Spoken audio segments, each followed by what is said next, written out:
Hi, this is David Mould from Laymen for Religious Liberty. The tape that you're about to listen to is an exceedingly graphic and gripping tape. It's a testimony of an ex-nun by the name of Sister Charletta, who disappeared approximately 2 years after having given this testimony. If you have young children with you, you may wish to screen this tape and listen to it yourself before determining whether you want your child to hear the material that is on it. We're releasing this tape in Jamaica, not that we might engender any hatred toward the Roman Catholic Church or the Roman Catholic people, but rather that you might be educated as to the other side of Roman Catholicism. The Pope is coming sometime around October 12th, 1992. We'd like to flood Jamaica with copies of this tape that when he comes, some brave soul might be inspired to ask, well, John Paul, what can you tell us about Sister Charletta? To be forewarned is to be forearmed. You probably received this tape without paying anything for it. We wish to let you know that you have our permission to duplicate it as many, many times as you wish. But please do not charge. Give the tapes away. Spread them far and wide, that Jamaica might receive the education of a lifetime. Thank you.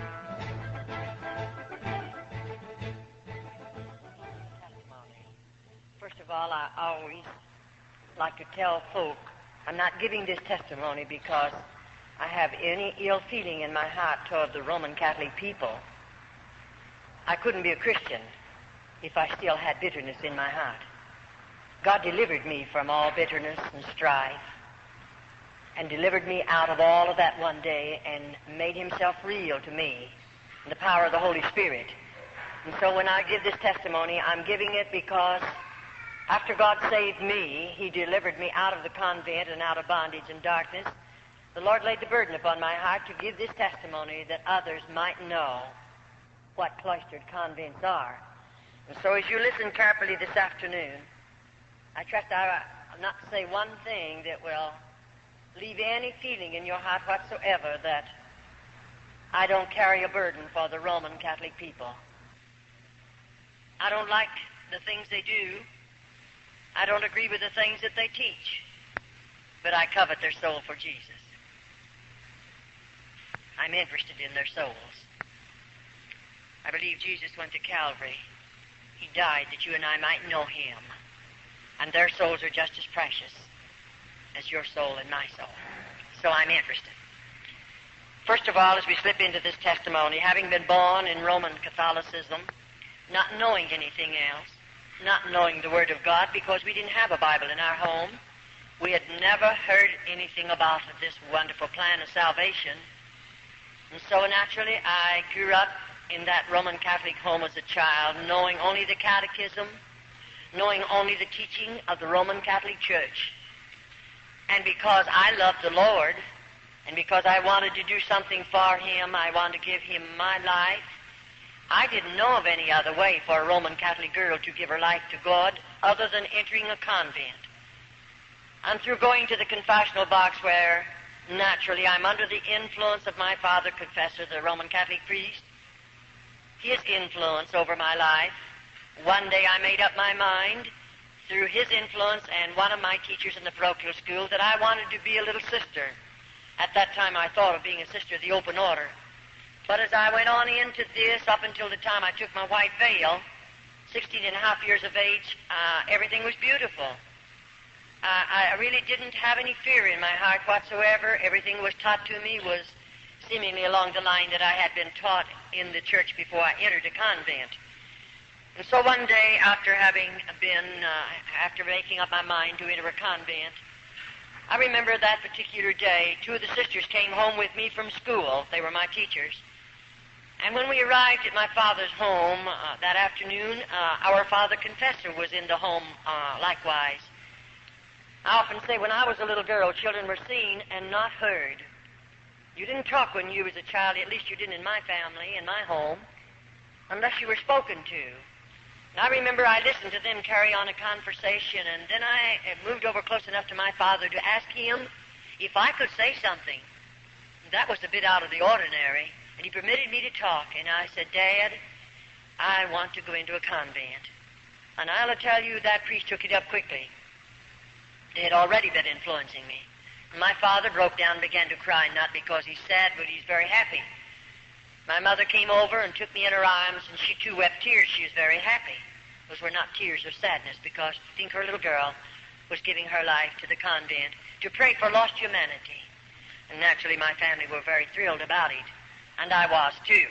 But anyway, I didn't go for about a year after that, and then the time come when I got myself ready. My mother prepared things for me, and so I entered the convent. They took me, and we didn't have a place close enough to my father and mother's home, so I think they took me around 1,000 miles away from home, where I entered a convent boarding school.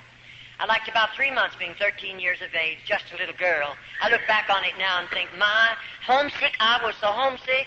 Why, my mother and daddy, they stayed 3 days with me, and when they left, I became so homesick naturally. Why shouldn't I? Just a baby away from home. And when I was a little girl, you know, I had never spent a night away from my mother, and I surely had never gone any place without my family.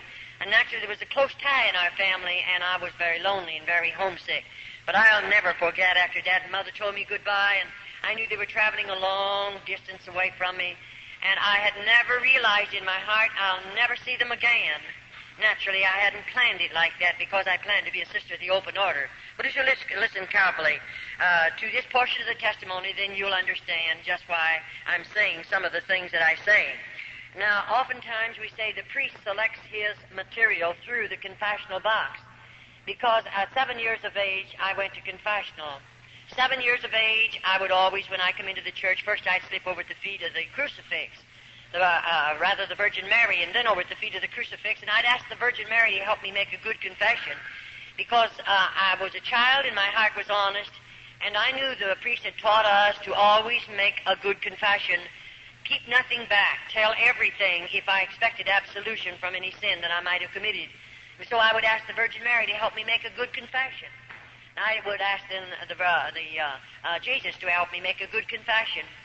And you know, I'll assure you, after I lived in the convent for a short period of time, now I had to go on with my schooling. I just finished the 8th grade, and they promised me to give me a high school education, some college education. But I didn't get much college. I got mostly just high school training, and they gave that to me all right. I took it under some terrible difficulties and strains and all of that. It was rather difficult. But they gave it to me, for which I appreciate very, very much. But I'll assure you, after they put me through the crucial training that we must go through to become just a little novitiate entering a convent, the training is really, it's outstanding as far as a nun is concerned, and you know what it's all about after you've been in there for a little while. So now I've entered the convent, and for just a few minutes we want to tell you just a little bit how we live, what we eat, how we sleep. If I take you into the convent and tell you those things, you'll understand a little bit more about my testimony. First, as I entered the convent as this small child, I went on to school, but I was being trained. But the day came, possibly I was 14 and a half, when the Mother Superior began to tell me about the white veil. And I didn't know too much about it, but taking the white veil, they told me that I would become the spouse or the bride of Jesus Christ. There would be a ceremony, and I would be dressed in a wedding garment. And on this particular morning, they told me at 9 o'clock, they would dress me up in a wedding garment. Now, you're wondering where that come from and how they get the wedding clothes for the little nuns? The Mother Superior sits down and writes a letter to my father and tells him how much money she wants. And then whatever she asks, my father sends it, and the little buying sister, goes out and buys the material, and the wedding gown is made by the nuns of the cloister. I'm still open order now. And, of course, whatever she asks, now you say, did they spend all the money for the wedding gown? Well, of course, we don't know these things in the very beginning of our testimony, but after we live in a convent for a little while, we learn to know they could ask my father for $100 and he'd send it, and they wouldn't use maybe a third of that for the wedding garment, but they would keep the rest of it, and my father would never know the difference. Neither did I until I lived in the convent for a period of time, and I had to make some of the wedding clothes, and then I knew the value of them and what they cost, and I knew of the money that came in because I was one of the older nuns. Well, all right, the time came, of course, when I walked down that aisle and I was dressed in a wedding garment. Now, you know, in the convent, I used to walk the 14 stations of the cross, the 14 steps that Jesus carried across to Calvary. But after I had made up my mind to take the white veil, never again did I walk. I wanted to be worthy. I wanted to be holy enough to become the spouse or the bride of Jesus Christ. And so I would get out on my knees and crawl the 14 stations. It's quite a distance. But I crawled them every Friday morning. I felt it would make me holier. I felt it would draw me closer to God. It would make me worthy of the step that I was going to take, and that's what I wanted more than anything in the world. I would like to impress on your hearts, every little girl that enters the convent that I know anything about, that child has a desire to live for God. That child has a desire to give her heart, mind, and soul to God. Now, many people make this remark, and we hear it from various types of folk who say only bad women go into convents. That isn't true. There are movie stars who go into convents, and they've lived out in the world. No doubt they are sinners and all of that. But they go in when they're women. They know what they're doing. And they go in only because the Roman Catholic Church is going to receive not only thousands, but yea, it'll run up into the millions of dollars. And they don't mind who they take in if they can get a lot of money out of that individual. But the ordinary little girl that goes in as a child, she's just a child, and she goes in there with a heart and mind and soul just as clean as any child could be. I say that because sometimes we hear a lot of things that are really not true. Now, after we become the spouse of Jesus Christ, I want you to listen carefully to this, and then you can follow me into the rest of the testimony. We are now looked upon as married women. We are looked upon as married women. We are the spouse or the bride of Jesus Christ. Now, the priest teaches every little girl that will take the white veil, they'll become the bride of Christ. He teaches her to believe that her family will be saved. It doesn't make any difference how many banks they rob, how many stores they rob. It doesn't make any difference how they drink and smoke and carouse and live out in this sinful world and do all the things that sinners do. It doesn't make a bit of difference. Still, our family will be saved if we continue to live in the convent and give our lives to the convent or to the church. We can rest assured that every member of our immediate family will be saved. And you know, there are many of little children that are influenced and enticed to go into convents because we realize it is a salvation for our families. And sometimes, even Roman Catholic families, the children grow up and leave the Roman Catholic Church and go out into the deepest of sin.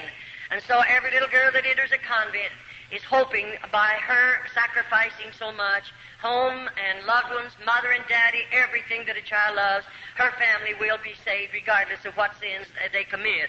And of course, we're children and our minds are immature and we don't know any better. And it's so easy to instill things like this into the hearts and minds of little children. And the priest is he's really good at it. And of course, we look upon our priest, our father confessor. I looked upon him as God. He's the only God I knew anything about. And to me, he was infallible. I didn't think he could sin. I didn't think that he would lie. I didn't think that he ever made a mistake. I looked upon him as the holiest of holy because I didn't know a God, but I did know the Roman Catholic priest. And to me, I looked to him for everything that I asked of God, so to speak. I believed the priest could give it to me. And so the day comes when all of us. Now, as we're going in, I want you to listen carefully. After taking the white veil, things are beautiful. I'm 16 and a half years of age. Everyone's good to me. And I'm living in the convent, and I haven't seen anything yet because no little girl, we're not subject to a Roman Catholic priest until we're 21 years of age. And as we give you this next vow, then you'll understand that we don't know about this. This is kept from the little sisters until we've taken our black veil, and then it's too late.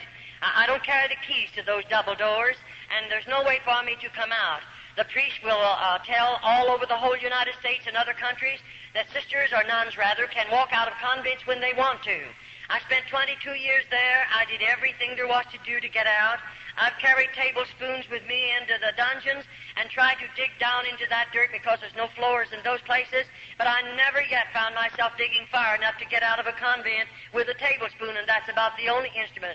Because when we're using the spade, and we do have to do hard, heavy work, when we use a spade, we're being guarded, we're being watched by two older nuns, and they're going to report on us, and I'll assure you, you're not going to try to dig out with a spade, and you wouldn't get very far anyway, because they made those convents or built those convents so little nuns cannot escape. That was their purpose in building them as they build them. And there's no way for us to get out unless God makes a way, but I believe God's making a way for numbers of little girls after they come out of the convents. All right, now when the time comes, I think I was 18 when the mother began talking to me. Now, I planned to come out, see, after my white veil. I wanted to be a little nursing sister in the Roman Church. But the Mother Superior, I suppose she was watching my life.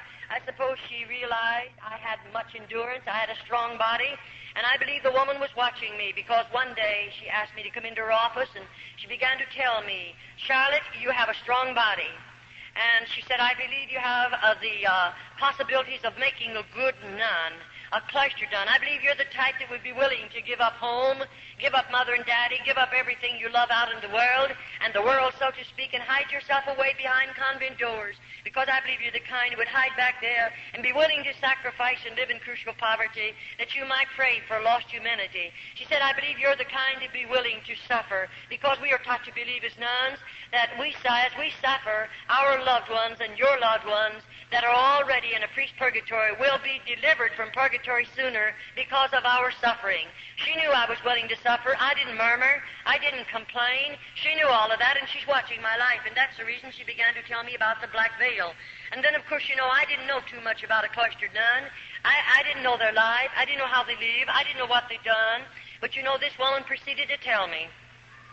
Now, I hear a lot of people try to tell me in the various places that we travel and go. I hear a lot of Roman Catholics try to tell me I've been in so many cloisters. I know all about them. But a Roman Catholic can lie to you, and they don't have to go to confession and tell the priest about the lie that they told because they're lying to protect their faith. They can tell any lie they want to protect their faith and never go to the confessional box and tell the priest about it. They can do more than that. They can steal up to $40, and they don't have to tell the priest about it. They don't have to say one word about it in the confessional box. They are taught that. Every Roman Catholic knows it, and every Roman Catholic, you'd be horrified to know how many of them steal up to that amount. And many of them lie. We've dealt with them. I've dealt with hundreds and hundreds of them. I've seen good many of them fall in at the altar and cry out to God to save them. And before they're saved, they look into my face and hold my hand and lie to me. But after God gets a hold of their heart, then they want to make right what they've told me because they realize they've lied about it. But as long as they're Roman Catholic, they're permitted to lie, and it's the saddest thing, and you can't expect them to know God because God does not condone sin. I don't care who you are, but I don't believe God condones sin, and I don't believe He's going to condone it in the Roman Catholic people, even though they're being misled and they're being blinded and led into ways that's going to lead them into a devil's hell. I believe that with all of my heart because I've lived in a convent and know something about how those people live and what they do. Now the day comes. She told me, Charlotte, you'll have to be willing to spill your blood as Jesus shed his upon Calvary. She said you'll have to be willing to do penance, heavy penance. She said you'll have to be willing to live in crucial poverty.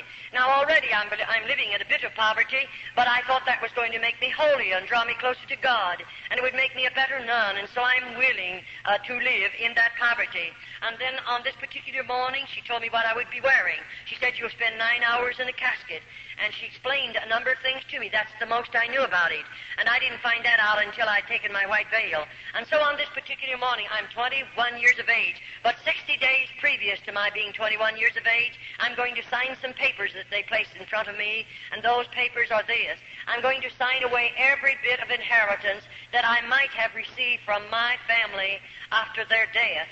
Of course, I signed that over to the Roman Catholic Church. And oftentimes, I say the Roman Catholic priests are enticing girls, not only their background, and not only their strong bodies, their strong minds and strong wills, but he's enticing girls where mothers and fathers have much property, and they are comfortably fixed to the material things of this life. Why? Because when that child enters the convent, they're going to get a portion of her money, of her father's money. And I often say, even salvation in the Roman Catholic Church is going to cost you plenty of money, more than you know anything about. And so they don't mind commercializing off of that child and the inheritance that would have come to her. And so on this particular morning, I told the Mother Superior, give me a little while to think it over. She didn't make me do it. No one did. But I thought it over for a couple of years. And then one day I told her, I think I'm going to hide away behind the convent doors because I believed I could give more time to God. I could pray more. I maybe would be in a position where I could inflict more pain upon my body because we are taught to believe that God smiles down out of heaven as we do penance, whatever the suffering might be. And I didn't know any better because I often say, if you could only look into the hearts of little nuns, If you are a Christian, you would immediately cry out before God in behalf of those little girls, because to me we are heathens. It doesn't make any difference the amount of education we may have. We are still heathens. We know nothing about this lovely Christ, nothing about the plan of salvation, and we're living as hermits in the convent. And so on this particular morning, I come walking down an aisle again, similar to that, and may I say, the morning before, I can't go into it too deep because I never would be able to cover enough of it so you could understand it. But this morning, I'm walking down that aisle, but I don't have a wedding garment on. I have a funeral shroud. It's made of dark red velvet, and it's way down to the floor. And I'm walking down that aisle. Now, I know what I'm going to do. The casket is all ready-made by the nuns of the cloister, very rough boards, and it's sitting right out here. And I know when I come down there that I'll step in that casket and lay my body down, and I'm going to spend 9 hours in there. And 2 little nuns will come and cover me up with a heavy black cloth we call a heavy drape mortelle.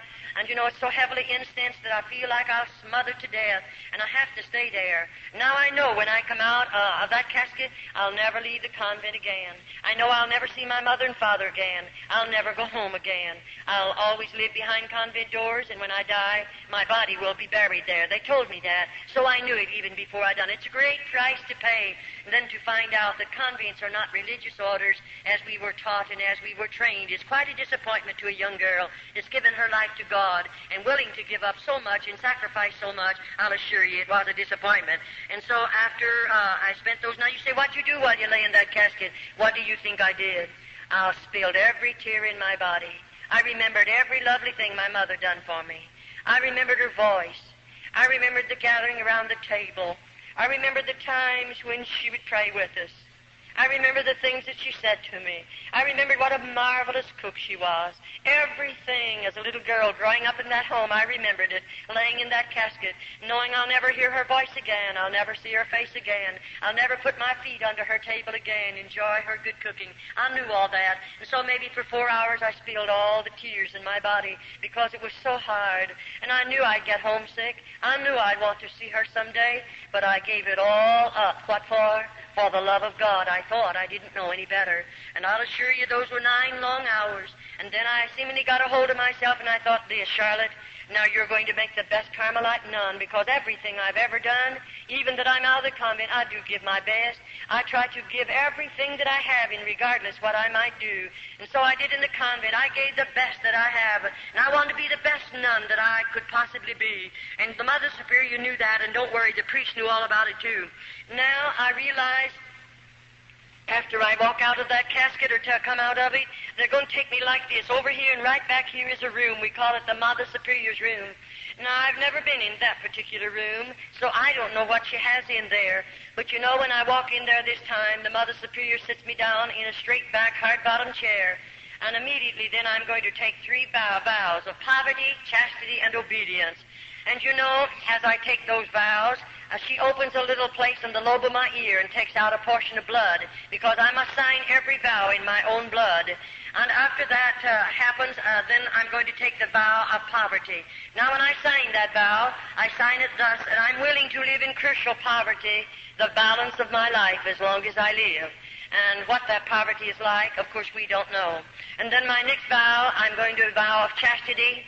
And you know, this vow, of course, you know what it means. I'm taught to believe that I'm married to Jesus Christ. I am his bride. I'll always remain a virgin. I'll never legally marry again in this world, because I have become the spouse of the bride of Jesus Christ. After the bishop married me to Christ, he placed the ring on my finger, and that meant I'm sealed to Christ. I'm married to him, and I accepted it because I didn't know any better. And now here I am, taking a vow that I would always remain a virgin because I'm the bride of Christ. And I want you to listen carefully. And then, of course, my last vow of obedience. Now, when we sign that vow, I'll assure you already, I know what obedience means. I'm living in a convent. And there they demand absolute obedience. You don't get by with anything, not even for 2 minutes. I mean, you don't get by with it. You have to realize what obedience means, and they demand it, and you learn to know it, and you're much wiser the more quickly you learn it and you obey it, and you give them absolute obedience. All right, now, what does it mean to assign vows like this? Let me tell you this. It means more than you folk will ever know, because most people that I know anything about, they know very little about obedience. Oh, in a sense, yes, but but you'll never know what a little nun knows about obedience. I'll assure you that one thing, unless you live in the convent. All right, that particular vow, when I signed it into my own blood, it done something to me, because after I've signed those vows, do you realize that I've signed away everything I have, my human rights? I have become a mechanical human being now. I can't sit down until they tell me to. I don't dare to get up until they tell me to. I can't lie down until they tell me to, and neither do I dare to get up. I cannot eat until they tell me to. And what I see, I don't see. What I hear, I don't hear. What I feel, I don't feel. I've become a mechanical human being, but you're not aware of that until you have signed all these vows. Then you realize, here I am, a mechanical human being, and of course I belong to Rome now. I'll assure you that right now. All right, we become, after this particular vows, we become forgotten women of the convent. In just a short while, you'll understand what I'm talking about. Now, immediately after I've taken those vows, then the Mother Superior is going to take away from me my name and give me the name of a patron saint. And she teaches me to believe that whatever happens to me in the convent, I can pray to that patron saint, and she will intercede and get my prayers through to God, because I'm not holy enough to stand in the presence of God. It isn't wonder the dear little nuns can never get close enough to God. We've always been taught that we'll never be holy enough to stand in His presence, and we always have to go through somebody else in order to get a prayer through to God. And we believe it because we don't know any better. And so now all identification of who Charlotte was is going to be put away. It'll be taken away from me. And if you knew me and would come to the convent and call for my family name, they'd tell you there isn't such a person as that. I don't exist, even though I'm right there, because I'm writing under another name. Now the Mother Superior is going to cut every bit of hair off of my head, and when she cuts it with a scissors, she puts the clippers on it.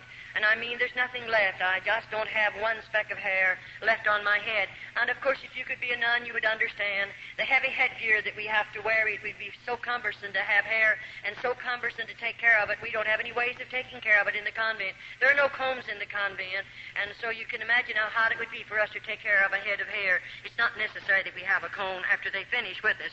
All right, now, this is my black veil. These are my perpetual vows, we'll call them. I'm there, and I'm going to stay there. Now, you know, up until this time, I received a letter once a month from my family, and I wrote a letter out of the convent once a month for my family, even though when I'd write that letter, I'd no doubt they marked out a lot of it, because when I would receive a letter from my family, there was so much of it blacked out until there was no sense to the letter, and oh, I'd weep over those black marks. I was wondering what my mother was trying to say to me. Don't worry, you'll never get to know what she wanted to say to you, because they have blacked it out. And so it would break your hearts many, many times, and you're lonely anyway, because you have no friends in the convent. I'll assure you, even though there was 180 on my particular wing, not one of those nuns were my friend, and neither was I a friend to them, because we are not allowed to be friends in the convent. We are all policemen or detectives watching each other. That's so we'll tell. And the little nun that finds something to tell on the other nuns, she stands in good favor with the Mother Superior. And then the mother teaches that nun to believe. When she stands in good favor with the Mother Superior, she's standing in good favor with God. And so that little nun, of course, will want that, and she'll tell a lot of things maybe that are not even true on the other little nuns. All right, now after all of this has transpired and all of this has happened, everything I have is gone. I've sold my soul for a mess of theological pottage, because not only are we destroyed in our bodies, many of us in our minds, and many of us, if we die in the convent, we've lost our soul. And so it's a serious thing. And I surely covet your prayers for little nuns behind cloistered convent doors. They'll never hear this gospel. They'll never know the Christ that you folk know today. They'll never pray to Him as you people pray to Him. They'll never feel His blessings as you people feel them. And so put them on your heart and pray for them. They surely need much prayer. All right, now, as I walk into that room and all of this is transpiring, now bless your hearts, I don't know what's going to be in the next room. After this has transpired and I've taken the vows that I will always remain a virgin, I'll never legally marry in this world because I'm the spouse of Christ. And then after this, the Mother Superior leads me out into another room, or rather she opens the door, and I'm to be sent into that room. And when I walk out in that room, I see something I have never seen before. I see a Roman Catholic priest dressed in a holy habit, and he walks over to me and locks his arm in my arm, which he had never done in the first part of my convent life. I never had a priest to insult me in any way. I never had one of them to be even unkind to me in the first part of my convent experience. But here he is now, and of course I didn't understand what it was all about. And I didn't know what in the world the man really expected of me. And you know, I pulled from him because I felt highly insulted. And I pulled from him and I said, shame on you. And it made him very angry for a minute. And he said, immediately, the Mother Superior must have heard my voice because she came out immediately. And she said, oh, and they called me by my church name. She said, after you've been in the convent a little while, you won't feel this way. The rest of us felt the same way you do. And you know, the priest's body is sanctified.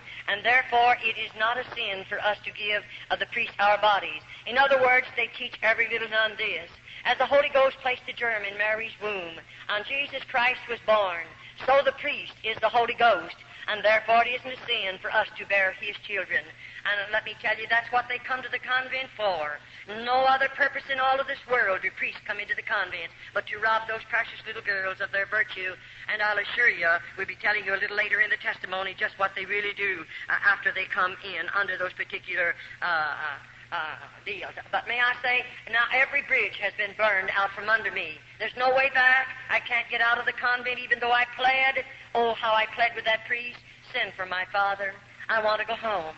I don't want to go any farther. And let me tell you, that's when you stand alone and you don't know who to turn to, and you're a victim of circumstances, and you live in the convent because there is no other way to get out of the convent. And I'll assure you, I stayed in the convent until God made a way for me to come out. And so after all of this, now my mail will stop. I'll never receive another bit of mail from my family. Never another letter. I belong to the Pope. I belong to Rome. And then after all of this, the Mother Superior, after taking these particular vows, and the priestess invited me to go to the bridal chamber. You say, did you go? No, definitely not. I didn't enter the convent to be a bad woman. It would have been much easier to stay out of the convent to be a bad woman. You wouldn't go into the convent and live in the poverty we live in and to suffer as we suffer to be a bad woman. No girl would do that. And it would have been much easier to stay out of the convent if I wanted to be a bad woman. But I went there to give my life and heart to God. And that was the only purpose I had in going there. And here this priest is. And of course I didn't go to the bridal chamber with him. I had a strong body then. One of us would have been wounded because I would have fought until the last drop of blood. And you know, it made them very, very angry, I'll assure you. But I didn't go to the bridal chamber with him. But now I'm going to have to go to penance the next morning. And of course this will be a heavier penance because of what I've done already.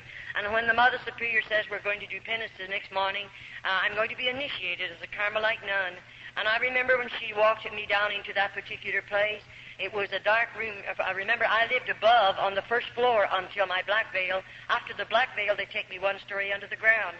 And I lived from there on until God delivered me under the ground. I didn't live in the top part of this buildings at all. But you know, as we walked into this room, it's dark and it's very cold. And when we walked in, we came from back there somewhere. We come walking toward the front, and I walked along beside the Mother Superior. And when I got near the front, I saw those little candles burning. Anywhere in the convent, you'll find the 7 candles burning. And when I came a little closer, I saw the candles, but I couldn't see anything else. And I wondered, what's she going to do to me? That's the thing in our hearts, and we can't get away from it because we have fear. And when I come a little closer, I saw something lying on a board there. And you know, when I came real close, then I realized, here's a little nun lying on that board. I'll call it a cooling board because it was that. And just as long as her body, and there she was, and when I could see where the candles flickered down on her face, I realized that child is dead. And oh, I wanted so much to say, how did she die? Why is she here? How long do you keep her here? But you remember, I signed away every human right. And so I can't say one word, but I stood looking. Then the Mother Superior said, you stand vigil over this dead body for 1 hour. And at the end of the hour, a little bell is tapped, and another nun will come to relieve me. And may I say, I was advised every so many minutes, I have to walk out in the front of that little body and sprinkle holy water and ashes over the body and say, peace be unto you. And I did exactly what they told me to do. Oh, it was a terrible feeling. I'm not afraid of the dead. It's the live people we have to be very cautious about. And I wasn't afraid of that little dead nun, but oh, my heart ached for her. And, you know, after the bell tapped and I realized my hour's gone, the nun who comes to relieve us comes back here somewhere. And she, of course, we walk on our tiptoes. No noise is made in the convent. And when they don't speak, they just touch you.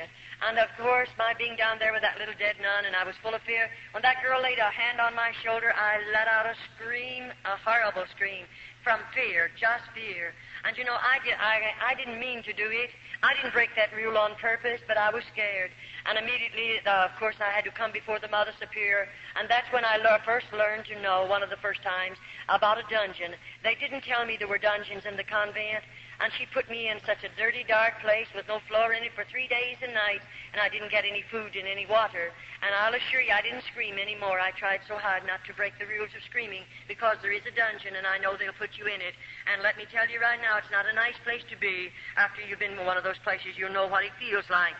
All right now, I say this before I go any farther, that popery is a masterpiece of Satan. I said it's a masterpiece of Satan, with its lying wonders and its traditions and its deception. It's a terrible thing when you know about it.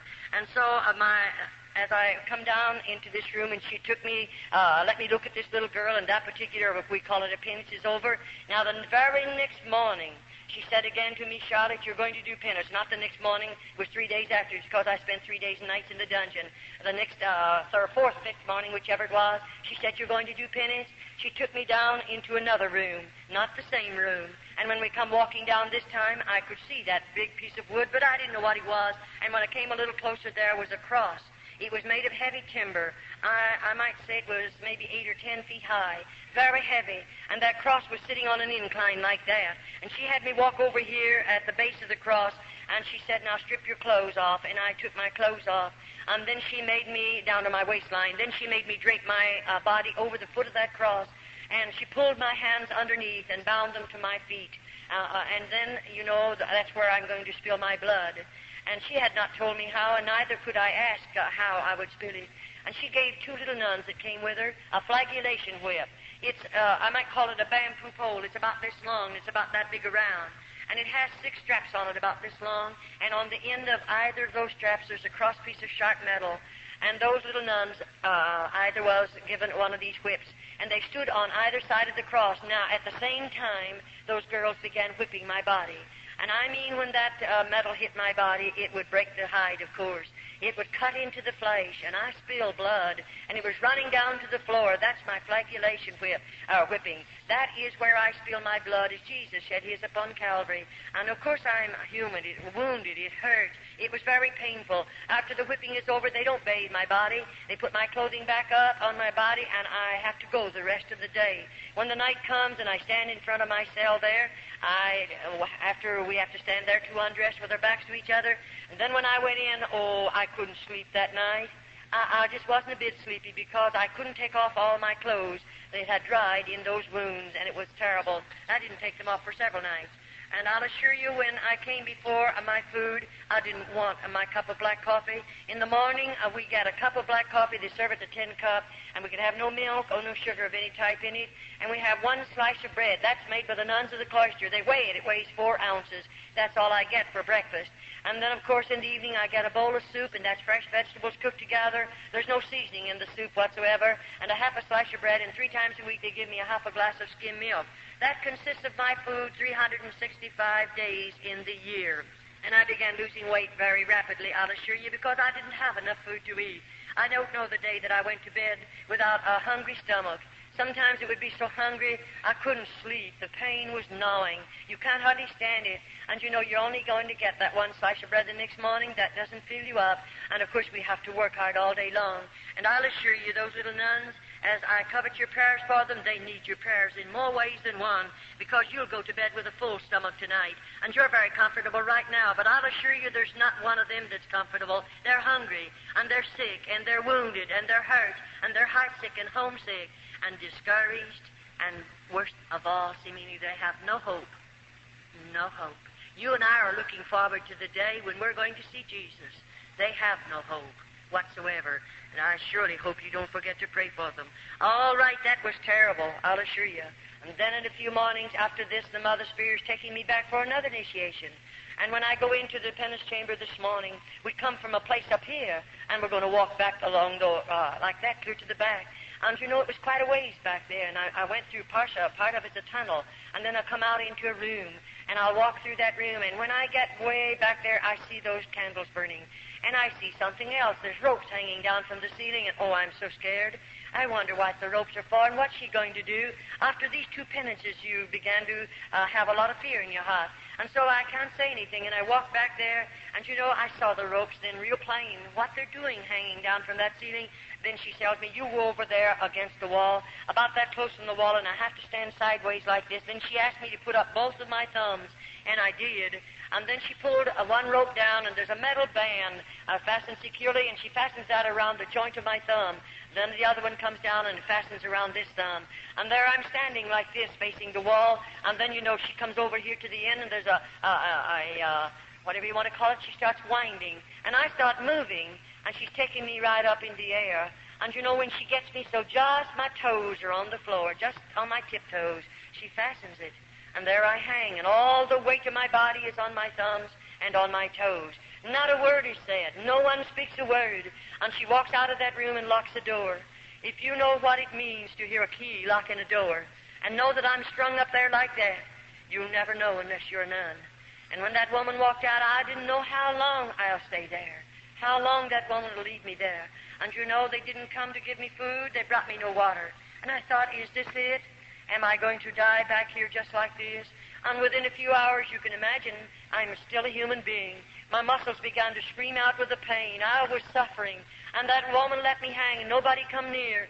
And what good would it do for me to cry? You can spill every tear in your body. Nobody will hear you. There's no one there to care how many tears you spill. And so I just hung there. And finally, I began to I felt like I couldn't stand it. I'll surely die if they don't come and get me quickly. And I felt as if I was beginning to swell. I don't know how long went by. And she opened the door one morning, and she had something for me to eat. And the water was in a pan, and it was potatoes, and those potatoes were not good to eat. They were in a pan. And there's a shelf over there on the wall that she can adjust to the height of the nun.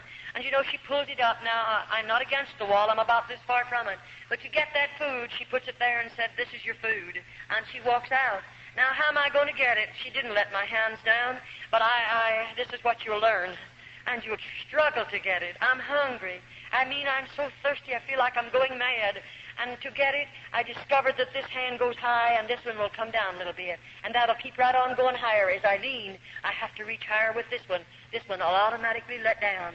And to get that water and that food, I mean, I had to get it like the dogs and cats. And I lapped as much of it as I could because I'm so thirsty.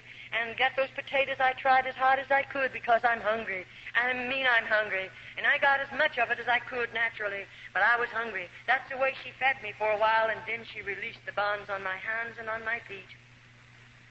And I tell you, then I shouldn't have said on my feet.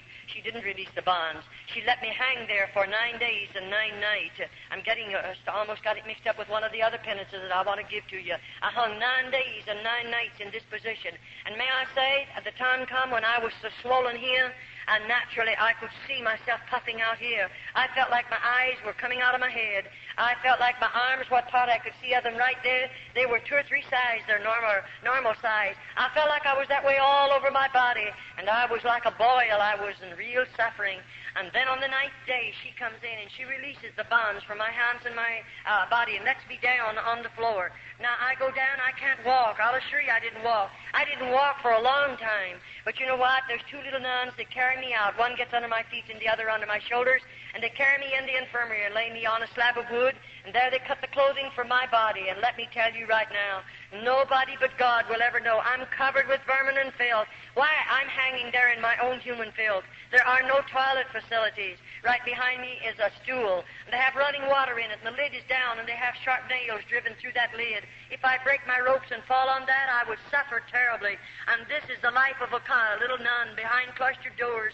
After they've already deceived us, disillusioned us, and got us back there, then this is the life that we're living. And these are the things that we're going to have to do. And I'll assure you, it isn't anything funny. And then I remember as I lived on in that place, oh, let me tell you, in the morning, we have to get up out of our beds at 4:30 in the morning. The Mother Superior taps a bell, and that means 5 minutes to dress. And may I say to you folk, it's not 5.5 minutes. You better get that clothing on in 5 minutes. And I failed one time, and I had to be punished severely, but I never failed again in all the years in the convent. And you know, when we were finished dressing, then we're going to start marching, and we march by the Mother Superior. And that Mother Superior is going to appoint us to an office duty every morning. It might be scrubbing, it might be ironing, it might be washing, it might be doing some hard work, but I have to work 1 hour. Then we'll go in and gather around the table, and we'll find setting in front of us our tin cup full of coffee and our slice of bread. And then, of course, we have hard work to do. We have, I think there was 12 tubs in the convent that I lived in, and we wash on the old-fashioned washboard. We have the old sad iron that you heat on the stove. And you know, it wouldn't be so bad if we just had our own clothing in the convent, but the priests bring great bundles of clothing and put them in there because they can get them done for nothing, and we have to do that clothing on top of it. We work very, very hard, and they're not able to work because they don't have enough food to keep body, mind, and soul together. And those little girls are living under these particular circumstances. Well, I say we're women without a country, and I mean just exactly what I say, women without a country. Now we belong to the Pope. Anything they want to inflict upon my body, they can do it. And all the howling I do, if I should howl, it wouldn't make any difference because nobody's going to hear me. And they have no idea that I'll ever leave the convent. The plan is I'll die there and be buried there. Now you say, Charlotte, can you go into the convents? Any one of you folk can go into an open order convent, or a closed convent, into the speak room. And there is an outside chapel that you can walk into, of any that I know anything about. But you know, you just go in there and wander around to have some place to go, because you might meet something you're not expecting. If you go in there, you go prepared to take food to some little girl that's in there, and be sure that you know who you're taking it to. And when you go, as you walk up toward the front of the building like this, you'll see a bell, and you'll know what to do because it'll tell you. And you press a button there, and there'll be a gate swing out. It has about 3 shelves on it. And, of course, you've brought something for someone that you know in the convent. It might be the mother coming to visit her daughter. And you know, when that bell is tapped, the Mother Superior is back here behind a big black rail. Now, that's a big iron gate there, and there's heavy folds of black material clear across there. And you can't go back there. You'll never see the Mother Superior, but she'll answer you through the black rail. And you might say, I brought some homemade candy for my daughter, and you might ask the Mother Superior to let you speak to her. You can't see her, but you could speak to her. You know, the mother will call that lovely little girl and call her out on the other side of the grail. Of course, you can't see her. And you know what? The mother will speak to her and say, honey, are you happy here? And that little nun will say, Mother, I'm very happy. You say, why did she say that? Well, bless your heart, don't you know the Mother Superior is standing there? And if we didn't say that after our mother is gone, then only God knows what the Mother Superior will do to the little nun. And so we must lie to our mother. And then the mother will say, do you have plenty to eat? And that little nun will answer and say, we have plenty to eat. But I'll tell you, that mother will go home. She'll prepare a lovely meal for the rest of the family. But if she could look in and see our table and see what her little girl is eating, if she could look into her little girl's eyes after she's been there 3 or 4 years, maybe Jesus, and there's the crucifix, and then we have a prayer board. And by the way, I'll assure you folk that you'll never want to kneel on our prayer board. We kneel on it every day if we are able to walk under our own power. It is a board about this height from the ground, and there are 2 leading up like this one, and this one is about that wide. I'm going to drop my knees down on it, and there's sharp wires coming up through that board, and then this one up here I prostrate my arms on, there's going to be sharp wires. After all, I told you we were going to suffer. We were going to do penance, and this is a part of my suffering. And as I kneel on that prayer board, I'm praying for lost humanity, and I'm believing as I suffer that my grandmother will be released from a priest's purgatory sooner because of my suffering. And I'll kneel there longer sometimes. Oh, it's terrible, but we don't know any better, so we do that because that's all that little nun does know, and we believe it. And there we are, and we are locked in our cells. Every night the key is turned in those doors. We can't get up and come out of there. And then more than that, 7 minutes of 12. We go to bed at 9:30, the lights are out. 7 minutes of 12, there's 2 little nuns appointed to unlock every door. Every little nun again gets on her feet, dresses in full dress, goes into the inner chapel, and there we again pray 1 hour for lost humanity. We don't get very much sleep, that's why, and we don't have enough food, and we work hard, and we suffer much. That's why our bodies are so broken. That's why we seemingly don't have enough strength to carry on after we live there. But I'd like to say this to you as I go, before I go any farther. Now, I did those various things. We are taught to believe that as we spill our own blood, now we must do this. As I whip my body, if I torment it or torture it in any way that I spill blood, I'm taught to believe that I'll have 100 less days to spend in purgatory. Now, you know, we have no hope. Those little nuns don't look forward to anything. You may think they do, but we don't. Why? After you live in a convent 10 years, I began to realize the Virgin Mary is just a piece of metal. She's a statue. I began to realize St. Peter's just a statue. I began to realize that the statue of Jesus is just a piece of metal. In other words, we come to the place to believe that our God is a dead God. And I'll assure you, after you live in a convent long enough, not at first, oh no, but after we've suffered enough, after we've seemingly fallen down at the feet of those statues and spilled our tears on them and have begged them to intercede and get a prayer through to God, and years go by, of whatsoever, a parent won't even know when they're dead. So who's going to pray us out of purgatory, or rather buy us out of purgatory? No, we realize after we're in there for a period of time that there is no purgatory. And of course, you know there isn't, and I know there isn't. And there is no purgatory. The only purgatory the Roman Catholic people have is a priest's pocket, and they're filling his pockets with coins in order to pray for the dead. And may I say, there are thousands and thousands of Roman Catholics. In the month of November, may I say to you, in United States, 2 years ago in the month of November, the Roman Catholic priests praying masses for the dead of the Roman Catholic people in this country in 1 month collected $22 million for masses said for dead Roman Catholics. That's just a little idea, our sample of what's going on in this country. And still there are thousands of mothers that will work their fingers to the bone to go over there and give the priest another $5 to say a mass for a loved one that's in a purgatory, because that mother believes there is a purgatory. In the convent they have a painting of purgatory, and there's nothing in the room but just that painting. And you know, every Friday we have to walk around that painting. And when we walk around it, I wish you could look at the little nuns' faces. What do I see? The painting, as you would walk around it, looks like it's a big, deep hole out there, and there are people down in there, and the flames of fire is lapping around the bodies of those people, and their hands are outstretched like this. And the mother will say to the little nuns, you better go and put another penance on your body. Those people are begging to get out of that fire. And because we're heathens, we don't know any better. I might go someplace in the convent, and maybe I'll burn my body real bad. Maybe I'll torture it some way and spill some more blood, because as I suffer, I believe they're going to get out of that place where a priest puts them. And there are millions of people, so to speak, in purgatory that your priest have put there. And when he knows that it's the biggest fraud there is in the world, he knows there's not a bit of truth to it. And bless your heart, I often say, you take purgatory and mass away from the Roman Catholic Church, you'll rob her of 9/10 of her living. She'll starve to death if you would take it away from her. She commercializes not only off of the living, but off of the dead, and on it goes. All right. It doesn't bother a Mother Superior to take one of those dear little girls. And may I say, you know, when the priests come into the convent, they come as our Father Confessors. Once a month we go to confession. And we don't want to go, don't you worry. I many of the time have got in the very back row. I didn't want to go in there. I know who's out there. One of them, may not know the particular man, but I know he's a priest, and I know those priests. I certainly have seen them enough. I've lived there long enough. I certainly have had contact with every one of them, and I'll assure you this one thing. I don't trust one single one of those in the convent. Now, we're not telling you about every priest. I don't know all the priests. I'm just talking about the convent in my personal testimony of convent life. And you know, we know something about what's out in that room, and here we are. We know we're going to confession today. It may take all day long, and here he comes. And I have never seen a Roman Catholic priest come into the convent that I was in without intoxicating liquor under his belt. And I say, a man or a woman, regardless of who you may be, when you get liquor under your belt, you're not a man, neither are you a woman. You become an animal and a beast.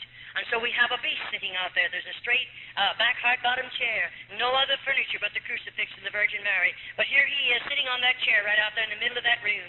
Now here a little girl has to walk out there alone, and she has to kneel down. Think of it. Why, bless your heart, I really sometimes, I'm saved now, I'm out of the convent, and I now look back at that Roman Catholic priest, and I often say, I'm sure he was a twin brother to the devil, because he's full of sin, he's full of vice, he's full of corruption.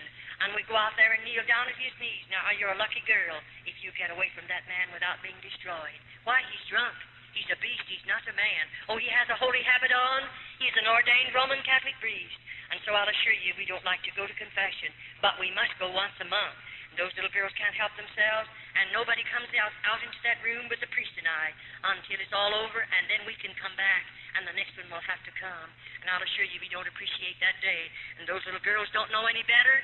They don't know anything about the plan of salvation. They don't know that Jesus went to Calvary and died for them. They don't know that he shed his blood for them. Those little girls know nothing about it because to me, as I repeat again, the Bible was a hidden book to every one of those little girls. And so now they can do things like this. Now, if a Roman Catholic priest comes into the convent, he may go to the Mother Superior and ask her to permit him to go into the cell where one of the nuns are.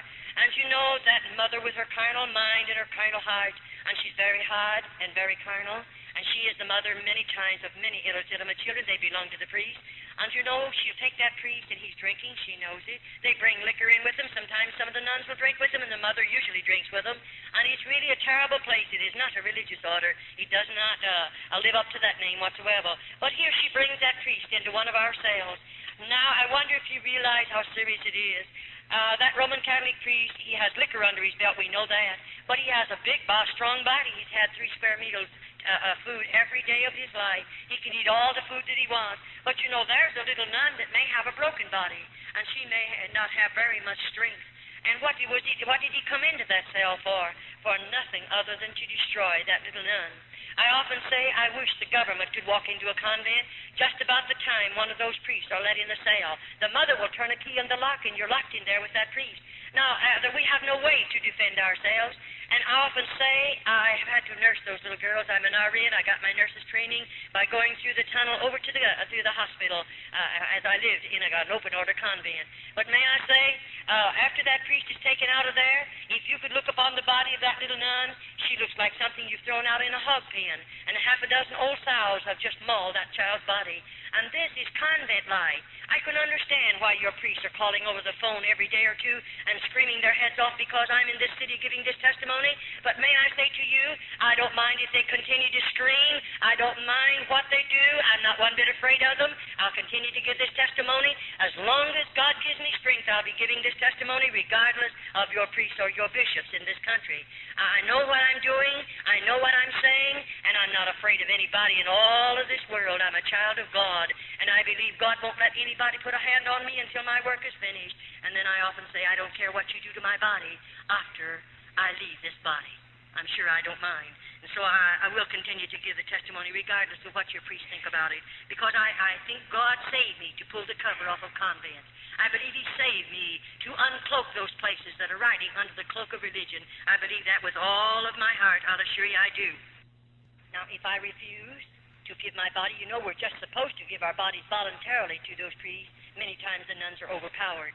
But if I refuse to give my body voluntarily to them, then you know he becomes very angry, and he goes immediately to the Mother Superior. Then when 2 carnal minds come together, they can invent things that you and I, we don't have enough evil in our heart to invent things like that. We don't have enough sin in our lives to even think of such terrible things. And when those 2 carnal minds come together, the next time, I want you to know they're all ready. Now, the Mother Superior might say to me in a day or two, we're going to do penance. Now, the penance that they'll inflict on me is something that the Mother Superior and the priest has invented, and it can be very, very cruel. They might take me down into one of the dirty dungeons, and there's no floors in those places. And you know, they have a place down there. There are rods about 3 feet long. They have a burrow down into cement, and at the top of it, there's a ring about this big, sticking out of the ground. They have some leather straps fastened there. And when they take me down there, they put my foot, either foot through those rings, and then they strap my ankle securely. Now, I'm standing with my feet in those rings. All right, they're going out of there. They're going to leave me locked up in that place by myself, and it's a dirty place. Well, I might stand there for 2 or 3 hours if I have strength enough in my body, but what do you think is going to happen to me then? I can't stand any longer. Sometimes we faint, sometimes we just become exhausted and we go down. But when I go down, he flips my ankles over like that, and I can't do anything about it. I don't have what it takes for me to get up. I may have to lie in that position for 2 or 3 days, and no one will come near. They won't give me a bite of food. They won't bring me 1 drop of water, but I must stay there. And the next thing you feel is the bugs crawling over my body and the mice running over me, and I still have to stay there. I can understand why they don't want me to uncover. They don't want the world to know these things are going on. No priest in this country wants it. And if he doesn't want the world to know it, then they better be pretty careful that nobody ever gets out of a convent after they spent a few years back there. But may I say again to you, my God, He is greater than all the outside forces. My God can reach His hand over into those convents, this country, any other country, and make a way for a girl to come out, and He won't have to ask the bishop to help him. He won't have to ask the priest to help him. But God can make a way for us to come out. I'll assure you that. Well, on it goes. Then sometimes the priests come and they get angry at us because we refuse to sin with them voluntarily. And you know, after all, the nuns' bodies are broken after we're there a while. And many the time, to have him strike you in the mouth is a terrible thing. I've had my front teeth knocked out. I know what it's all about. And then we'll get you down on the floor and then kick you in the stomach. Many of those precious little girls have babies under their heart. And it doesn't bother a priest to kick you in the stomach with a baby under your heart. He doesn't mind. The baby's going to be killed anyway because those babies are born in the convent. Why wouldn't babies be born when you run places like this under the cloak of religion? The world thinks it's religious orders. And there are babies born in there. And most of the babies are premature. Many of them are abnormal. Very seldom do we ever see a normal baby. You say, Sister Charlotte, do you dare to say that? I most definitely do dare to say that. And I intend to keep on saying it. Why? I've delivered those babies with these hands. And what I've seen with my eyes and I've done with my hands, I just challenge the whole world to say it isn't true. And the only way they can ever prove it isn't true, they'll have to open, if they ever serve a summons on me and call me into court, I'll assure you this one thing. Convents are coming open. And then the world is going to know what convents really are.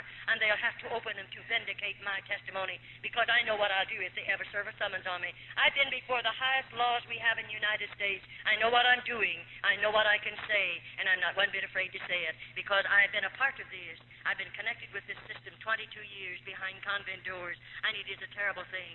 After when that dear little nun, looking forward to that day when her precious baby will be born. Most of you, dear mothers, oh, you have everything ready. The beautiful nursery, all the baby's beautiful clothes are made. Everything is lovely. You're looking forward to that precious little immortal soul that's going to be born into your home. And everything is ready. And oh, I wish you could see that little nun. She's not looking forward to that. There won't ever be a blanket around his body. They'll never bathe that baby's body. But he can only live 4 or 5 hours. And then the Mother Superior will take that baby and put her fingers in its nostril and cover its mouth and snuff its little life out. And why did they build the lime pits in the convent? What is the reason for building them if it isn't to kill the babies? And that baby will be taken into the lime pit and chemical and lime is put over its body, and that's the end of babies. Oh, when I think about it. That's why I try to challenge people. Pray. If you know how to pray, you know how to contact God, pray and ask God to deliver the girls from behind convent doors. In other words, pray that God will make a way for every convent in the United States to be opened and let the government go in. And when the government goes in, you won't have to worry. The convents will be open, the nuns will be taken out, and they'll be closed up, just as they opened the convents in Old Mexico in 1934. There are no convents in Old Mexico. Every cluster, it is open. And they found all of the corruption back there, the lime pits. If any of you are taking a vacation, go over into Old Mexico. The government owns them. They're public museums. And go through the convent. Look with your own eyes. Touch with your own hands. And then come home and see if you believe my testimony. It'll stir every bit of red blood in your veins. I mean, it'll do something to you that nothing else has ever been able to do. Go through them and look at them. Go into the dungeons. Go into the tunnels. Go through the lime pit. Look at the stalls, rooms of stalls over there. And then ask the guides of where they come from. And go and see all of the devices of torture they placed upon the bodies of the little nuns. Go into their cells and look at their beds and see for yourself. Oh, yes, you can go. It'll cost you 25 cents to go through each one of them. You look at those things and see them for yourself and then come home. And maybe it'll give you a greater burden to pray for little girls that have been enticed behind convent doors by the hierarchy of the Roman Catholic Church. I wonder how you would feel if this was your child. And remember, I have a mother and daddy, or had one, and they love me just as much as you love your children. And when they let me go into the convent, I'm sure my mother and daddy didn't expect these things to happen because they didn't know. They never dreamed a convent was like this. But you know, I wonder how you'd feel if you could walk in someday and out there in this particular room. That floor is built for this purpose. There's a partition right out there, and there's just a little thing they can touch. It automatically opens. And you know, there's a deep hole underneath that floor. And this little nun has done something. I can't tell you what she's done, because I wasn't there when she done it. But she's done something, and to them it's very serious. And when they bring her to this particular place. Her little hands and feet are going to be bound securely. They're going to drop her in that horrible, horrible pit. and then they're going to put the boards back down. No one will ever know. Oh, there's plenty of chemical and lime down there. But you know, they don't do that. 6 little nuns have to walk around that hole. We'll chant as we walk around that hole. We don't want any evil spirits to come out into the convent, so we sprinkle holy water over that hole. Then we may walk for 6 hours, and then they'll appoint 6 more nuns. And on it goes until we hear the last moan, and that's the end of the little nun they place down there. No, she'll never be delivered from the convent. But does it bother you to know that that little nun will die and be lost? Does that bother you? It bothers me, because I didn't know Jesus. I couldn't tell her about God. I didn't know him myself. But it bothers me very, very much. But God won't hold me accountable. Her blood will not be on my hands because I didn't know the Lord and I couldn't tell her about it. And so on it goes. Then I wonder how you like to see it. Here we are, a body of those little nuns. On this particular morning, the Mother Superior might say this. We're all going to be lined up here, and I don't know what she's lining me up for. And then, you know, there might be 10 of us, there might be 15 of us, and then she'll tell us all to strip. And we have to take every stitch of our clothing off. We're certainly not anything beautiful to look at. Our eyes are back in our head, our cheeks are falling in, our bodies are wasted. God only knows what we look like because I never saw myself in 22 years. I didn't know I had gray hair. I didn't know I had lines in my face. I didn't know how old I was. I only found that out about 6 years ago. You know nothing about what you look like. And here we are lined up. And here comes 2 or 3 Roman Catholic priests with liquor under their belt. And there they're going to march in front of those nude girls and choose the girl they want to take to the cell with them. These are convents, cloistered convents, not open orders. The priest can do anything he wants to and hide behind the cloak of religion. Then that same Roman Catholic priest will go back into the Roman Catholic churches, and there he'll say Mass. And there he'll go into the confessional box and make those poor people believe he can give them absolution from their sins. When he's full of sin, when he's full of corruption and vice, still he acts as their God. What a terrible thing it is. And on it goes, well, I live there. Now, all the time these things are going on, what do you think's happening inside of Charlotte? God love your hearts. I didn't know people could hold so much hatred and bitterness. And it went on and on and on. I was filled with bitterness and hatred. And I mean, it continued to build. I began in my heart to think, when I can get the Mother Superior in a certain place, I'll kill her. Isn't it awful to get murder in our hearts? I didn't go in the convent with a heart like that, nor a mind like that. But I began to plan murder in the convent. How I could kill her, how I could kill a Roman Catholic priest, and on it goes. And oh, I tell you, every time she did fix something awful on my body that I'd have to suffer so terribly, when I could think sensibly again, then I would begin to plan, how could I kill that woman? And on it goes. Well, after all, you can't help it. For instance, I wonder how you would feel. The Mother Superior, here she is, and she's going to sit me down in a chair. And you know, that chair is straight back, hard bottom, and I don't have any hair. She's going to take everything off my head. And you know, she's going to put my hands like this. They'll be out here in stalks. And I'm going to have to bend my head over like that in order to put the stalks across my neck. And I'm fastened securely. And over my head there is a faucet of water. And you know, there is a faucet of water just above my head, and my head's over. Now that mother's going to turn that water on, just a drop, and the drop will just come about this fast. It'll hit me right there on the back of my head. And you know, I can't move either way. I sat there 1 hour, 2 hours, 3 hours, 4 hours. What do you think's going on? I'm sitting there. I can't move. I do everything to get away from that drop of water in the same spot on my head. Why, God love your heart, if you could look in. You'd see us frothing at the mouth. You'd see those little girls. They're trying so hard to move, to get away from that water. And they let us stay there sometimes 10 hours, all day long. Many, many times a little nun cracks up completely. She goes stark raving mad under this particular penance. What in the world do they do with her? I tell you in a few minutes. Don't you worry. They have a place for us after we go mad in the convent. They take care of us. They have places for the little nuns. There's places built down there for us. Well, on it goes. Well, you know, these things went on and went on and went on. And it was terrible. But, you know, I began to plan and plan and plan. After she's done something like that to me, it's terrible. One day, the Mother Superior took violently ill. You say, who would take her place? There are about 3, sometimes they have 4 older nuns, and they always pick the one that's hard, the one that seemingly is carnal, that one that has no conscience, to be a Mother Superior, and she works under this one. One day, if something happens to the main Mother Superior, another one will take her place, and on it goes. But you know, this particular day, they sent word to me. The Mother Superior, I was to come into her room. She's very sick. And quicker than lightning, I began to think, if I got in that Mother Superior's room, I know what I'll do. You know, after all, I'm a sinner. I'm a nun, but I'm a sinner. And I don't know God. And I have a lot of hatred in my heart. And I walk in that room, they have called in an outside Roman Catholic doctor. She's a very sick woman. And he has left all orders. And they left the medicine and everything. Now, I'm supposed to take care of her. And that was wonderful.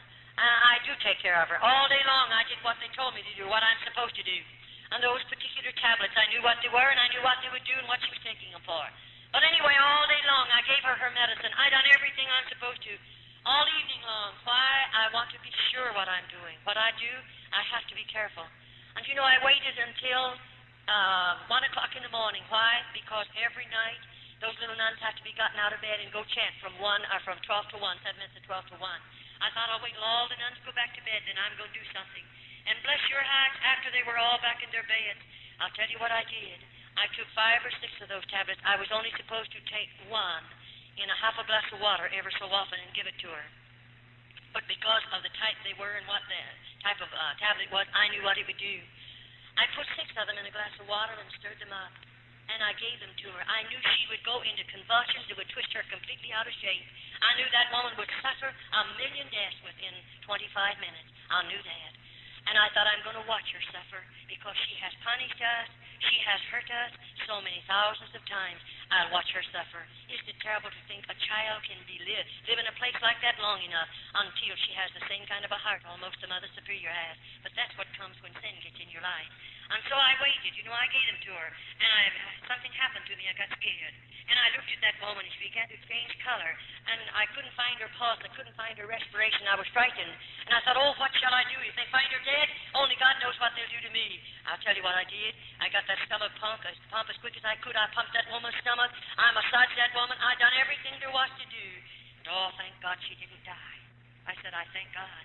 But you know, I sat down by the bed and held her hand and watched her carefully until the respiration came back normal, until her pulse was normal, and I felt she would live. And I thought of another thing. I'll do this then. I saw where her keys were hid in her shelf right there in her own room. So they're on a big chain or on a big ring, and I thought, I'm going to take those keys. I'm going down into that dungeon. When I say down, this is 2 stories under the ground. I'm going someplace where she's always warned us. It's a solid wall like that, and clear to the back end of that wall, there's one door, and it's heavy, and it's always locked. And I've heard her tell me scores of times, and I'm sure she has the others, don't ever try to go through that door. What in the world is over there? And why did she tell us that? We can't get through it. It's locked. But you know, I wondered what was back there. Because when they had me in the dungeon for a long time once, I heard screams under the ground. I heard such blood-curdling screams, and I knew there were some girls locked up somewhere. And so I'm going through there if I find the key. And so I got her keys, and I went into that particular place. And when I got back there, it took a while to do it. I want you to know, to find the key. But when it unlocked that door, I walked through that door, and I walked into a hall. The hall, I would say, was maybe 5 feet wide, maybe wider than that. That's just a guess. And anyway, on the other side of the hall, there were a number of cells over there, small rooms, and they had real heavy doors. And in those cells were little nuns. And when I went up to the first one, near the top of the door, there's a little place about this long, it's about that wide, and it has iron bars going across there. And I looked right into the face of a little nun that I knew, one that I'd sit across the table from, one that I've prayed with in the chapel. I knew that girl, and here she is, and they had chains and lock chains around either of her wrist and around her waistline. And I said, when did you have something to eat last? And no answer. How long you been here? No answer. I went down to the 2nd, the 3rd, the 4th, the 5th, and the stench was getting so bad I couldn't stand it. And you know, those little girls would not talk. Why?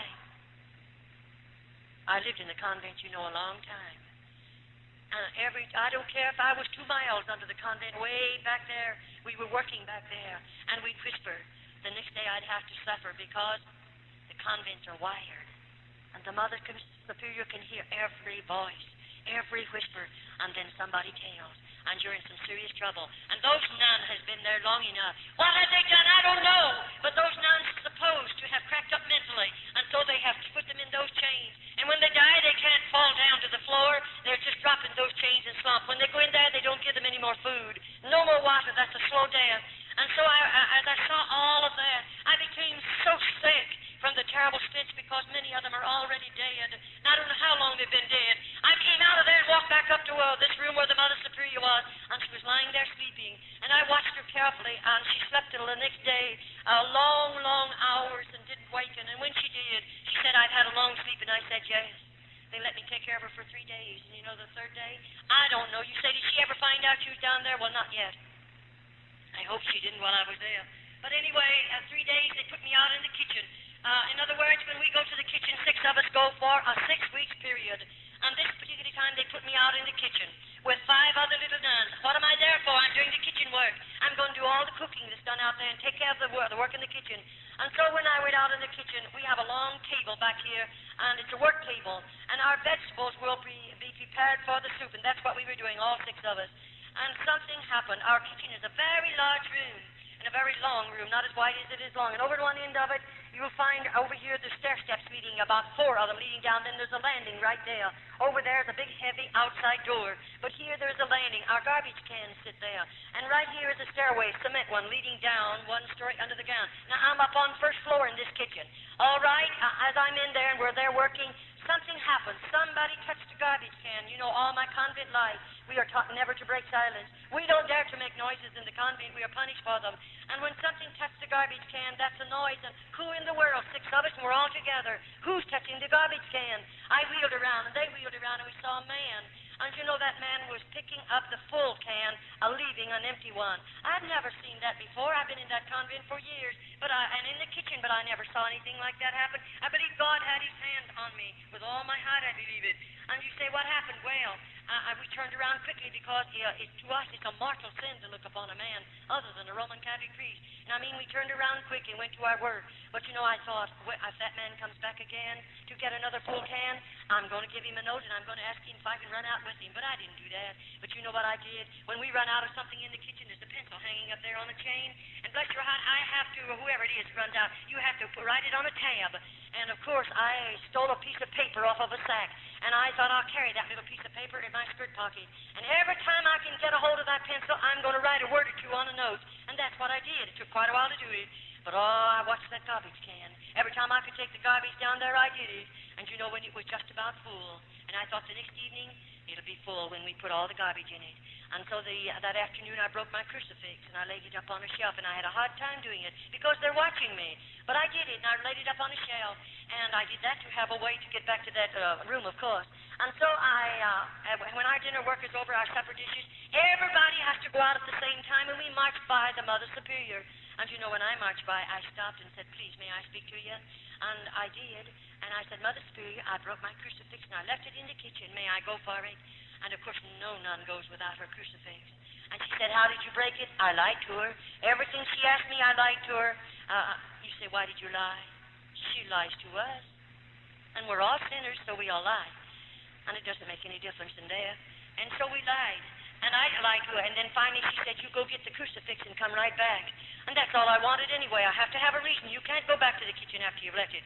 And so I didn't go for the crucifix, but she thought I did, and I run for this tin can. Why? That night when I put my garbage in there, I put a note right on top of that garbage and left the lid off, which I was not supposed to do. And you know, I said on the note to the garbage man, if you get this, won't you please help me out? Won't you do something to help the little nuns out? I told him about those 19 cells down there and those 19 nuns in him. I told him about some of the babies that have been killed. I told him some other little nuns that are locked up in the dungeons and they're bound with chains. I told him a plenty. And I said, won't you help us? And if you will, please leave a note under the empty can. That's what I went back for. And when I lifted up the can and found a note, you don't know how I felt. I froze to the floor. I was so scared I didn't know what to do. I picked that piece of paper up and I read, and this is what that man said. I'm leaving that door unlocked. And I'll leave the big iron gate unlocked. You come out. Oh, let me tell you, that's almost more than you'd ever. Why, I never dreamed I'd get out of a convent. I never thought of ever getting out. I wanted out, but you say, oh yes, when I could collect myself. I reached over and turned the knob, and you know it was unopened. I walked out of that convent, and I slammed it to. I was sure the lock was on it. And I got out to the big iron gate, but oh, he had me trapped. That iron gate was just as locked as it was ever locked. You don't know what it done to me to stand there looking at the iron gate. I'm locked out of the convent. I have no right out there. You can't imagine. I don't know if I grew old right there. I don't know. I know I suffered enough because I'm scared half to death. And what will I do if I go back and pound on that door? What will they do with me? And oh, the fear that grips your heart.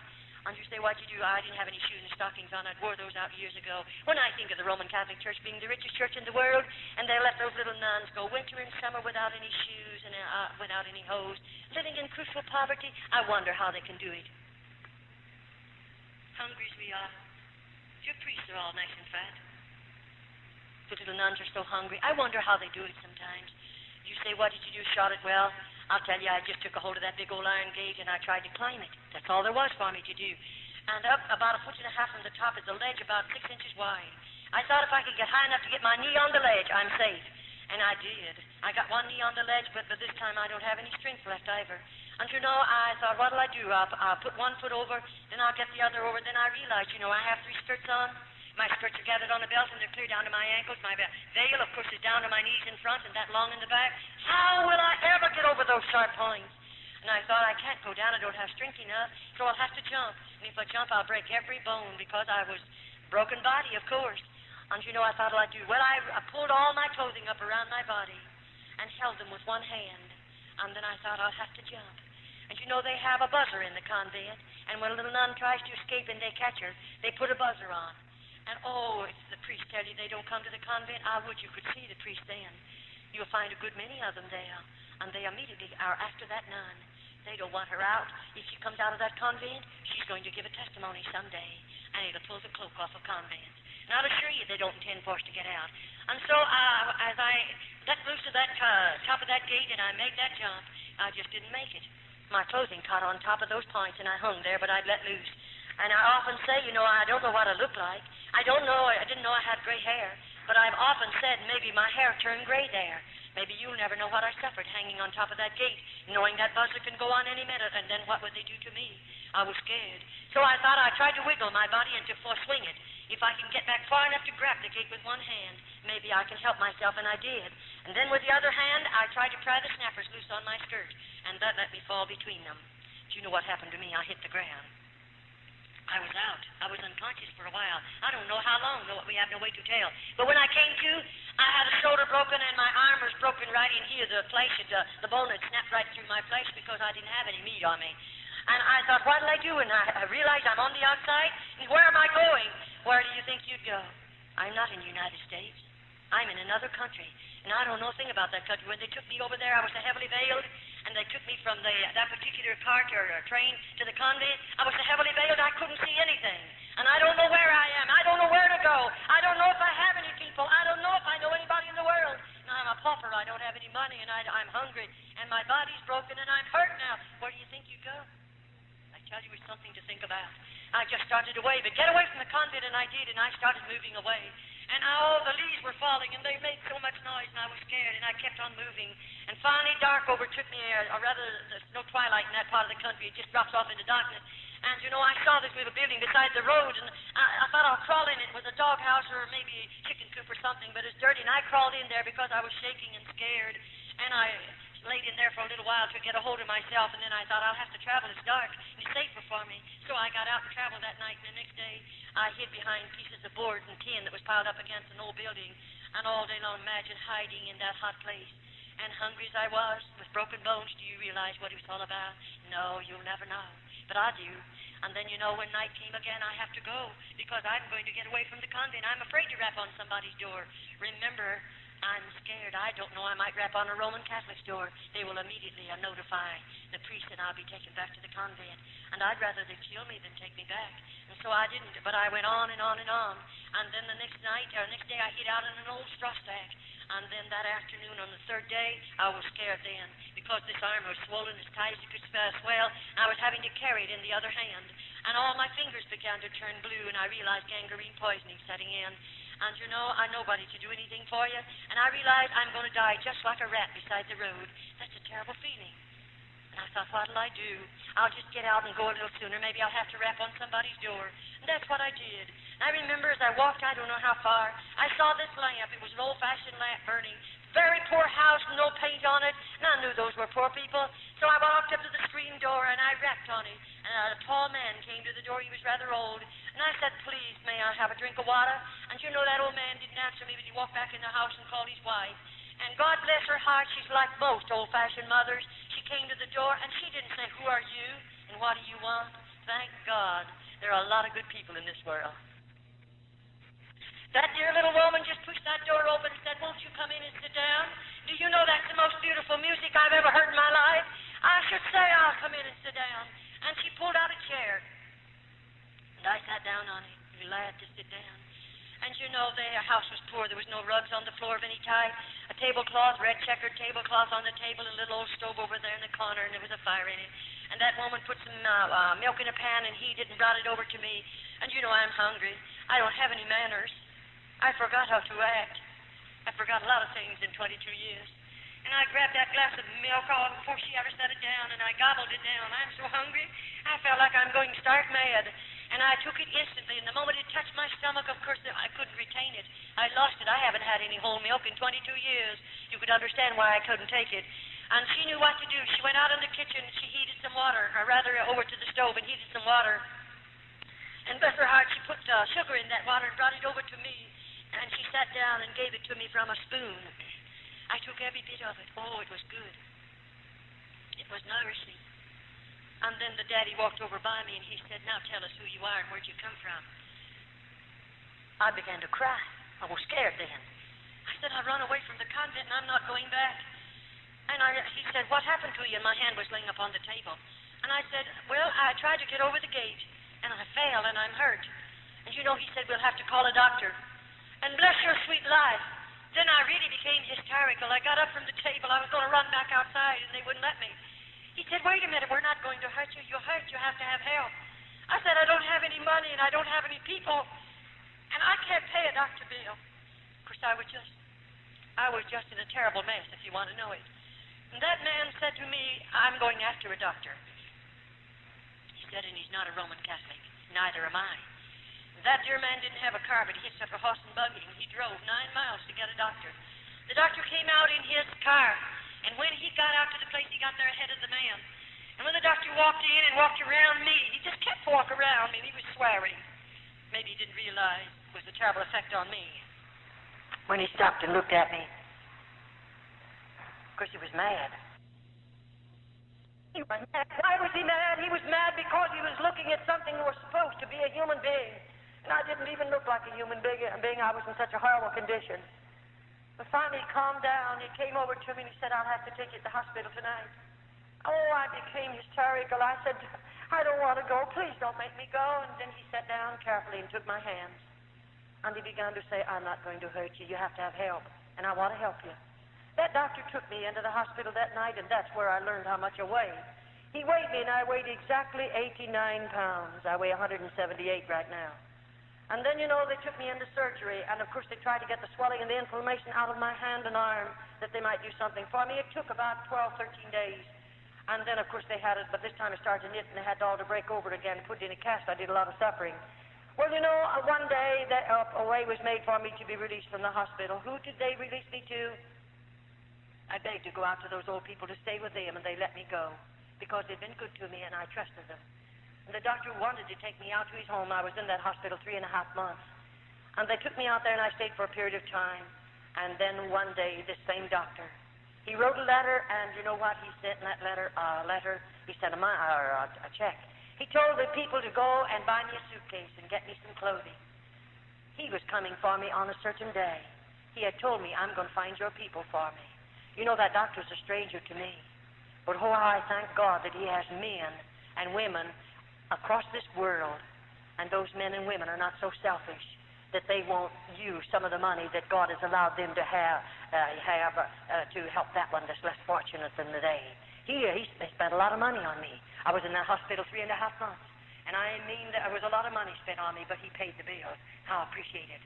And you know that dear doctor, they took me, bought my clothing for me, and got my suitcase, and everything was ready, and the day came when he came, and you know that doctor took me to the train. And he put me on a train in care of somebody, of course. He had found my people for me. I was on buses and trains and boats for a long time, and one day, after that, he had gotten my visa to get back into the United States, and I was always in charge of somebody because they wouldn't trust me to travel alone because of having lived under the ground so long. And one day, they called the name of a town where I was, or where my mother and daddy lived. And you know, I knew where Mother and Daddy lived, and I got off of that train and run down to their home, 5 blocks from that depot, just a very small town. And when I rang the bell, my daddy come to the door, and you know, I looked at his face. I didn't know him. And because I didn't know him, I said, do you know where my father lives? And he said, who are you, and what's your name? And I said my name, and I didn't give him my church name. I gave him my family name. And that man looked at me, and of course it was his name, and he said, Hooky, is this you? My father didn't know me, of course. It was my dad. And that dear old man opened the door then and invited me in, and I said, Dad, is mother alive? Because I didn't know about her. And he took me back in to see her, and there she was. 7.5 years she'd laid there an invalid, a horrible, horrible invalid. And, of course, she didn't know me, and I didn't know her. Well, you know, that very night I took violently sick, and they put me back in another hospital for another 3 months. But my father paid all of those bills. He reimbursed the doctor and paid the doctor in another country and paid the old people. He reimbursed them all. All of that was wonderful. Then, you know, one day, after my body was strong enough, since I'm here in the United States, it took a long time, several years. I'm a nurse, and I took the examination to nurse. And you know what God did? He let a woman come into that particular hospital. It was a Roman Catholic hospital. This woman was a Church of God minister. She came in, and I thought, how strange. Just across the Mississippi River is 2 magnificent Protestant hospitals, and she lives in one of those cities. Right there, 3 cities joined together. And why in the world did she come over here to this Roman Catholic hospital? Why, I believe God had his hand on it all the time. You know, that woman who came in and the doctor said, I want you to special her case, and I went into that room to prepare that woman for the operating table. And I heard her praying. And I want you to know I became that woman's private nurse, her special nurse. After she left the hospital, she went home, and I became her special nurse in the home. And that woman asked me if I wouldn't go to church with her. And you know, I lived in her home long enough to hear her pray. I lived in that home long enough to read the Bible to her because I am her nurse, and I did what she told me to.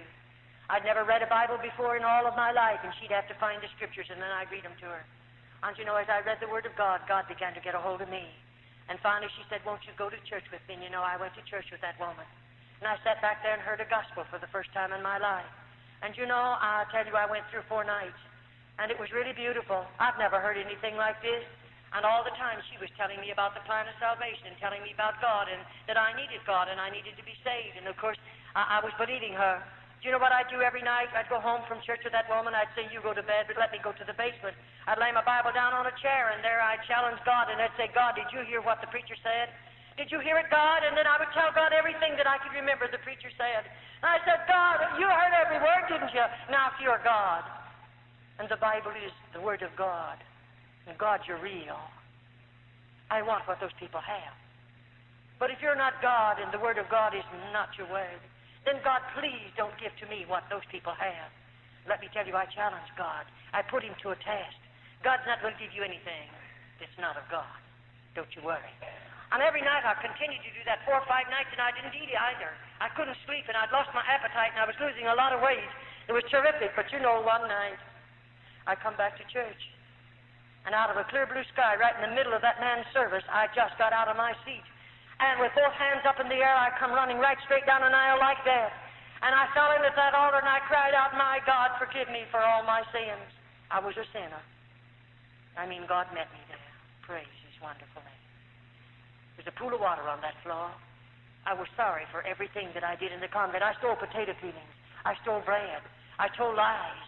I called the Mother Superior names under my breath. And I want you to know God met me down there, and he forgave me of every sin there was in my life. And how I thank and praise him for it. Praise his wonderful name. God's been very good to me. Very good to me. A few nights previous to that, I went back to church. God filled me with the baptism of the Holy Ghost. May I say to you, God means more to me than all the material wealth you have in this city. I'd rather have Jesus than anything you might have, because I found him to be the best friend I've ever known. I can tell him anything I want to tell him, and he won't call you up and tell you what I told him. I can sit at his feet and tell him every day of my life, Jesus, I love you. Jesus, I love you. And every secret of my heart, I can pour out to him, and I don't worry about him calling you up and telling you what I told him. He's the best friend you ever had. He's able to save you. He's able to deliver you. He's able to loose you from the things of this world, set you free to know him. Praise his name. I have a wonderful God. I love him supremely. I'd rather have Jesus than anything that you might have. God is real in my life. It's really wonderful how God delivered me out of the convent. Pray for me. I need much prayer. I'll be going places where it's predominantly Roman Catholic. I'll have to suffer much. But I'm willing to suffer for Jesus, that I might tell someone about him and give my testimonies that other dear little girls might be spared from convent. So pray for me, won't you? God bless you. Well, what do you think? I told you at the beginning it would be a very, very gripping tape. You'll recall that we introduced in Jamaica the book Maria Monk, which was once banned there. We feel this tape is a perfect complement to the book. We've also introduced another volume, the New Illustrated Great Controversy, which is being sold right now in many, many bookstores across the island, including Sanstead's. We'd urge you to get a copy as quickly as you can. You probably received this tape without paying anything for it. We'd like to let you know that you have our permission to duplicate this tape and to distribute it as far and as wide as you choose. Freely we have received, freely we give it to you. May God bless you.